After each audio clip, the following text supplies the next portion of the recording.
us about what you do, Well, where you go. thanks for having me, first of all.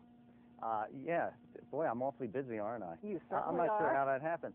I actually have two divergent career paths that have now come together, because I'm a healthcare marketing professional consultant on one hand, and have been for many years, and always an entertainer, kind of going down two career paths. And what I've done now is kind of taken an avocation for singing and turned it into an advocacy for older adults. Tell me a little bit more about how this works when you do a show at an assisted living or community care retirement Sure. center. Well, it's kind of zany, and truly this population has caused me to become a performer. It really has, because I used to be the guy, the bass player who happened to sing, and he had a pretty good voice. That's good. But now I become an entertainer, and so you'll find me running up and down, in an audience and getting people involved. And so I guess if you're going to talk about the program, it's interactive, it's a little zany. I want people to have fun.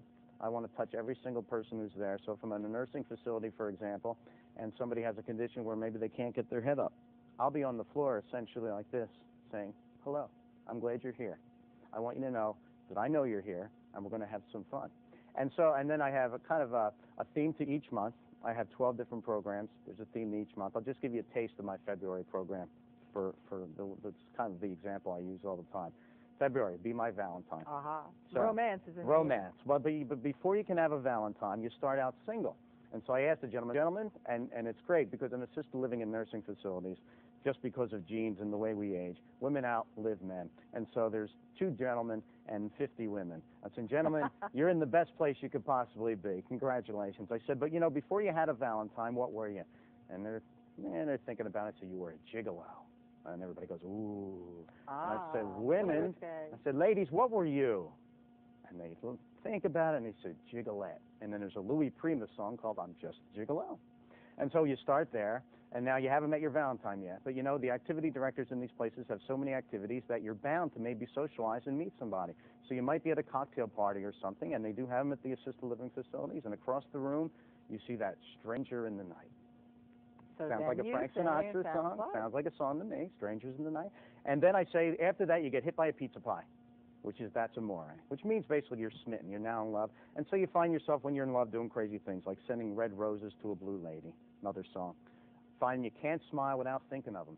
Finding you just call to say I love you, great Stevie Wonder song. And then, of course, I take it to its ultimate conclusion. The ultimate conclusion, if the romance works out, is love and marriage, and they get a big hoot out of that. Now, if it doesn't work out, then you got Patsy Cline singing Crazy, da da da da da da, and so every month goes like that. Before we let you go, we cannot miss the wonderful title of the book that has been lying here in the middle of the table, Who Moved My Dentures? And this is hot off the press, am I right?